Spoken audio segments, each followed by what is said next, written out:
उल्टी गिनती शुरू। हाँ, उल्टी किसकी? की मोदी जी की, अमित शाह जी की, योगी जी की नहीं कहूंगा। ये तो योगी जी को सत्ता से हटाने के लिए सबसे बड़ा गेम प्लान किए हैं ये लोग। सवर्ण बनाम दलित होगा। जो चाहेगा, देखिए जो विरोध करेंगे तो क्रिया के बदले प्रतिक्रिया होगी। आप विरोध करेंगे तो आपका भी विरोध होगा, बिल्कुल विरोध होगा। फिर टोकूंगा कि ये विरोध पर सरकार के लिए है, ना कि दलितों के लिए। सब विरोध नहीं है, ये दलित समाज के लिए विरोध नहीं कर रहे हैं हम लोग अपना सरकार से बात कर रहे हैं। सवर्ण बनाम दलित होगा। जो चाहेगा, देखिए जो विरोध करेंगे तो क्रिया के बदले प्रतिक्रिया होगी। आप विरोध करेंगे तो आपका भी विरोध होगा, बिल्कुल विरोध होगा। फिर टोकूंगा कि ये विरोध पर सरकार के लिए है, ना कि दलितों के लिए। सब विरोध नहीं है, ये दलित समाज के लिए विरोध नहीं कर रहे हैं हम लोग अपना सरकार से बात कर रहे हैं। गरीब सवर्ण समाज को आरक्षण दिया जा रहा था तो किसी दलित पिछड़े समाज के नेता ने अब व्यक्ति ने विरोध नहीं किया। अब ये लोग क्यों विरोध कर रहे हैं? यूजीसी के बारे में आपको तो पहले बता दूं और पूरे देश को मैं बता दूं कि वो सुप्रीम कोर्ट के वजह से उनके अनुरोध पे केंद्र सरकार ने ये लागू किया है। और दूसरा चीज कि हम गुंडई नहीं करेंगे, हम बदमाशी नहीं करेंगे, हम चोरी नहीं करेंगे, तो हम डरेंगे क्यों? अच्छा, कानून जो आया है, अगर हम गलती नहीं करेंगे तो हमको डरने की क्या जरूरत है? हम किसी का उत्पीड़न नहीं करेंगे, किसी के खिलाफ बोलेंगे नहीं, जातिवाचक सुख बोलेंगे नहीं। कहना चाहते हो सवर्ण लोग उत्पीड़न करते हैं इस कॉलेजों में? अब ये मैं नहीं कह रहा हूँ। आप जब डर रहे हैं कानून से तो इसका मतलब कहीं ना कहीं आपके अंदर डर है, तभी तो आप बोल रहे हैं। अगर आप सही हैं तो आपको डरने की क्या जरूरत है? कौन माई का लाल है जो आपका बाह पकड़ लेगा? आप सही है तो बोलिए। इसके लिए सुप्रीम कोर्ट है, हाई कोर्ट, पूरे न्यायपालिका बैठा हुआ है, कार्यपालिका बैठा हुआ है। तो आप इतना विरोध क्यों कर रहे हैं भैया? क्यों कर रहे हैं भाई? सवर्ण लोग क्यों विरोध कर रहे हैं यूजीसी का? इनका कहना है कर नहीं तो डर नहीं। भैया ये बिल सवर्णों के हत्या करने के लिए आया है ना। ये बिल अगर अभी SC ST हो सवर्णों की हत्या क्यों नहीं हो रही है? हमारे बच्चे, हमारे भाई पढ़ने जाएंगे, अभी कोई आरोप लगा तो तुरंत उनको जेल हो जाएगी बिना जांच किए। हत्या नहीं है। यूजीसी का मोदी जी सुन लीजिए फुल फॉर्म। उल्टी गिनती शुरू हो चुकी है, उल्टी गिनती चालू। मतलब उल्टी गिनती शुरू? हाँ, उल्टी किसकी? मोदी जी की, अमित शाह जी की, योगी जी की नहीं कहूंगा। ये तो योगी जी को सत्ता से हटाने के लिए सबसे बड़ा गेम प्लान किए हैं ये लोग। मतलब उल्टी गिनती चालू, उल्टी गिनती चालू, अमित शाह की और मोदी जी की, योगी जी की नहीं। देखिए, यूजीसी को लेकर के तमाम कह रहे हैं कि अगर कर नहीं तो डर क्यों है? सवर्ण समाज डर क्यों रहा है? किसी को अच्छा है, जिसके लिए अच्छा है वो अच्छा बोल रहा है, जिसके लिए खराब है वो खराब बोल रहा है। यूजीसी कानून अगर दिमाग से सोचा जाए कि आपको ऑलरेडी जिस व्यक्ति को जो चीज़ मिल रहा है, ऑलरेडी उससे कोई उसको नुकसान नहीं है, ऑलरेडी वो तो ले रहा है, फायदा उठाया जा रहा है, लेकिन आपको और उसके ऊपर से देना इसलिए चाहिए कि पहले तो हिंदू मुस्लिम करके आपने मरवाया सबको, अब सवर्ण वर्सेस पिछड़ी और दलित करना है कि अब ये लड़ें अपने में और कटे मर जाएं। जब गुजराती का शासन आया, गुजराती लोगों का शासन आया, तब तक देश बटा है। नहीं, कुछ लोग ये कह रहे हैं कि जो है यूजीसी का जो नया रूल है अनकॉन्स्टिट्यूशनल है। सवाल है, जब सुप्रीम कोर्ट की गाइडलाइन के अनुसार हुआ है तो अनकॉन्स्टिट्यूशनल कैसे होता है? देखिए, सुप्रीम कोर्ट ने एक हाथ, हर आदमी, हर व्यक्ति उसको पढ़ा है। देखिए, उसके तथ्य पे अगर जाएंगे ना, उसको अच्छी तरह से हमने भी पढ़ा है, क्या है क्या नहीं। उसमें नुकसान है।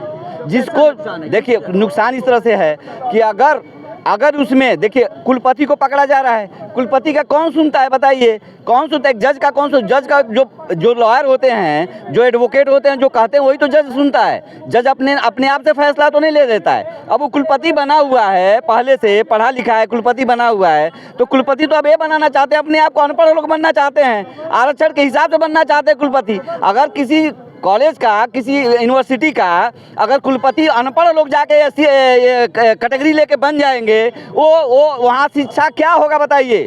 शिक्षा के स्तर को बढ़ाना है कि घटाना है?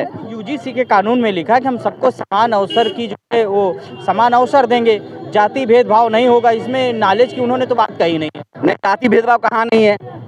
कहाँ नहीं है?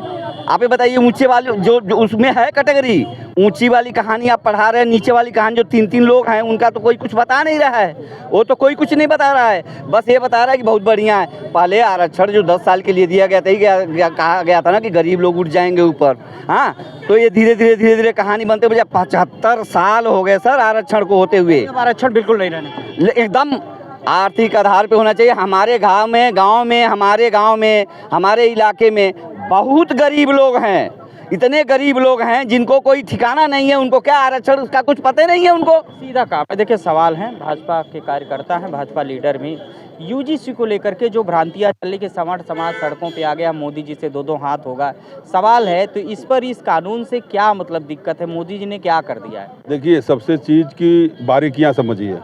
यह सभी सर्वदलीय सांसदों ने इसमें कमेटी में है, 31 कमेटी है जिसमें 10 राज्यसभा के हैं, 21 लोकसभा के हैं और सभी दलों के हैं। उसमें जो कमेटी के चेयरमैन हैं श्री दिग्विजय सिंह जी हैं, जो क्षत्रिय समाज से मध्य प्रदेश के मुख्यमंत्री रह चुके हैं। और ये जो फैसला है इसमें सारे पर सपा से लेकर के कांग्रेस से लेकर भाजपा के सभी लोग, क्षेत्रीय दलों के भी लोग हैं और उसमें गोंडा से सांसद बृजभूषण सिंह के बेटे भी हैं। तो ये जो फैसला आया है सोच समझ के आया। पूरे देश में जब सर्वे कराया गया तो ये पता चला कि देश में 57 विश्वविद्यालय हैं जिसमें मात्र पिछड़ी जात के 5 कुलपति हैं, अनुसूचित जात का 1 है, जनजाति का 1 है। क्यों नहीं पिछड़ी जात का? जब देश की आबादी में 52% हिस्सा है पिछड़ी जाति का, तो क्यों नहीं पिछड़ी जाति के लोग कुलपति बन पा रहे हैं, कुल सचिव प्रोफेसर बन पा रहे हैं? अनुसूचित जात देश में 21% है, तो क्यों उसके मात्र जो है कि निकल के आए जाति भेदभाव, जाति भेदभाव हो रहा है। आपने देखा रोहित वेमुला उसके शिकार हुए। अभी लखनऊ केंद्रीय विश्वविद्यालय बाबा साहब अम्बेडकर में एक लड़का जो है कि धरने पे बैठा हुआ था, बसंत कर नवदिया था, एक शुभम सोनकर वहां बैठा हुआ था, बीएचयू में बैठा हुआ था।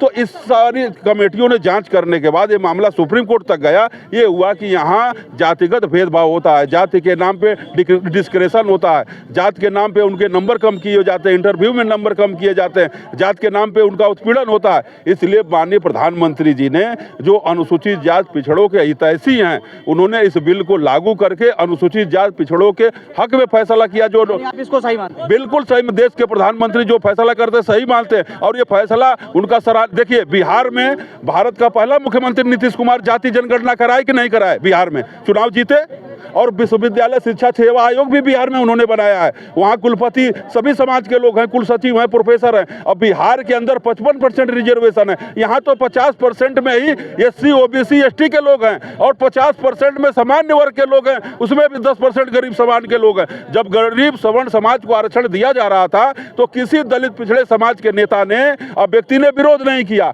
अब ये लोग क्यों विरोध कर रहे हैं? देखिए, ये है मामला। और विरोध करना है तो आप करिए, लोकतंत्र में सबको आज़ादी है, लेकिन कोई विरोध इसमें कैसे हो पाएगा जब सारे मेंबर ऑफ पार्लियामेंट इसमें शामिल हैं, सारे दल पार्टी इसमें शामिल हैं और प्रधानमंत्री जी सोच समझ के फैसला किए हैं। आप सड़क पे उतरेंगे तो सफाई कर्मी भी झाड़ू लगाना, कल से नगर पालिका में अभी मैं सुन रहा था कि कल से सफाई कर्मी वाल्मीकि समाज के भी लोगों ने कहा है कि हम भी धरने पे बैठेंगे, झाड़ू पोछा नहीं करेंगे, हम कूड़ा नहीं उठाएंगे। सवर्ण बनाम दलित होगा, जो चाहेगा। देखिए, जो विरोध करेंगे तो क्रिया के बदले प्रतिक्रिया होगी। आप विरोध करेंगे तो आपका भी विरोध होगा, बिल्कुल विरोध होगा। फिर टोकूंगा कि ये विरोध पर सरकार के लिए है, ना कि दलितों के लिए। सब विरोध नहीं है, ये दलित समाज के लिए विरोध नहीं कर रहे हैं हम लोग अपना सरकार से बात कर रहे हैं। और दलित समाज से भी कहना चाहूँगा कि आप लोग भी अगर कोई दिक्कत है तो सरकार से करिए, आपस में लड़ने वाली बात नहीं। मोदी जी तो खेल क्या कहना चाहिए?